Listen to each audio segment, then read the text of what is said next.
One. Hey guys, how you doing? Hello, hello. Doing good. Hey, I know last time us three were together, we had a riveting conversation on annuities and adding extra streams of income, probably most likely for your retirement years. So we talked about getting money in there, but as a follow-up, I want to talk about when you take that money out and what happens to it. well, I guess one of the things to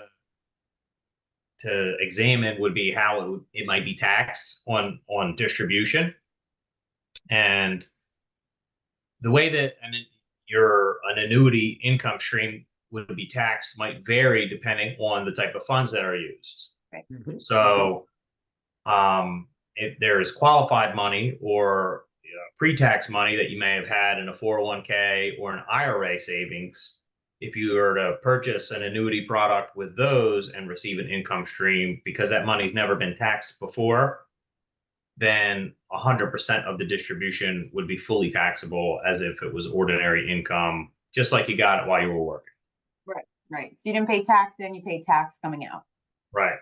Exactly. And then if you have non-qualified assets, if you have a deferred annuity and you're just taking distributions, that works on a LIFO or last in, first out. So all of the accumulated gains come out of the annuity first, and those are 100% taxable until you reach your basis, and then the money is then coming back to you and is not taxed. Yeah. But if you're And creating basis, which is I yeah, know we use a lot of financial terms. Basis, principal, same thing. It's you put 100 if you're put 100,000 in, that's your basis, that's your principal. If you have $20,000 of gain and you take the $20,000 out first, that full 20,000 taxed, and then after you start going past that 100,000, then it's your return of principal. You've already been taxed on that money. No taxes on that. right. Government wants to assure they're getting their hands on it first, respectfully, That's right. before you get your share back. Which begs the question: there's a couple different types of annuities under the qualified and non-qualified types, right? There's also past that kind of tax status. Then there's variable, there's fixed, there's SPIAs, there's a ton of different annuities that the one you should choose should be based on your preferences and your willingness to take on risk and your needs, things like that. Any comments on that?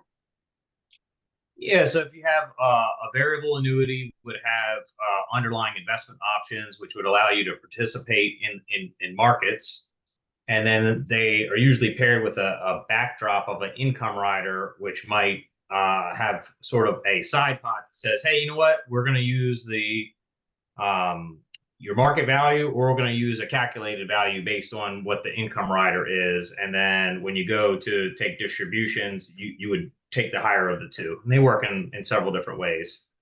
And then a fixed annuity would bear no market risk, but you would receive whatever the stated interest rate is or the crediting rate provided by the insurance company.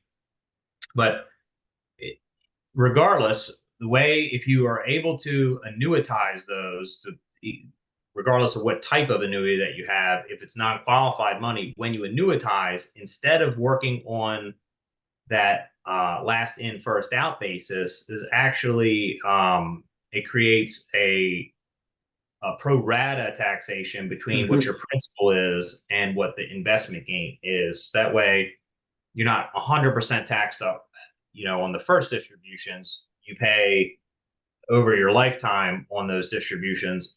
A portion is taxable and a portion is non-taxable as return of your principal. So the annuitizing your annuity to get the income stream, you're able to get a higher payout rate than you might be able to just from taking withdrawals from a portfolio, and you're able to kind of spread those taxes out over your lifetime or whatever the period of annuity stream is.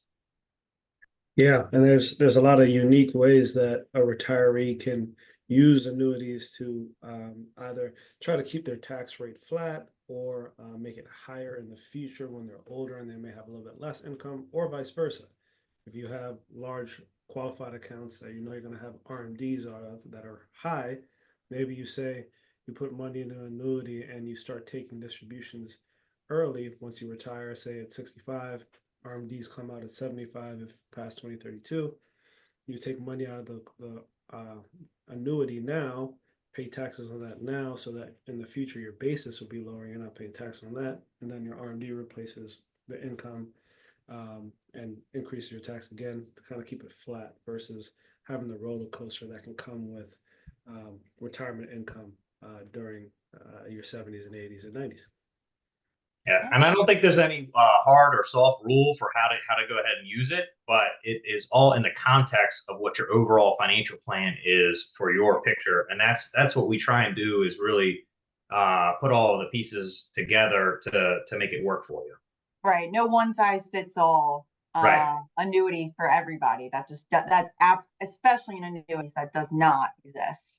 Even the question if you need an annuity exists. So, but good conversation on kind of what happens on the back half of annuities, a little bit more focus there, not just some of the goals they can provide. So thanks now. Thanks, Sky. All right, Katie. All right, guys. See you guys.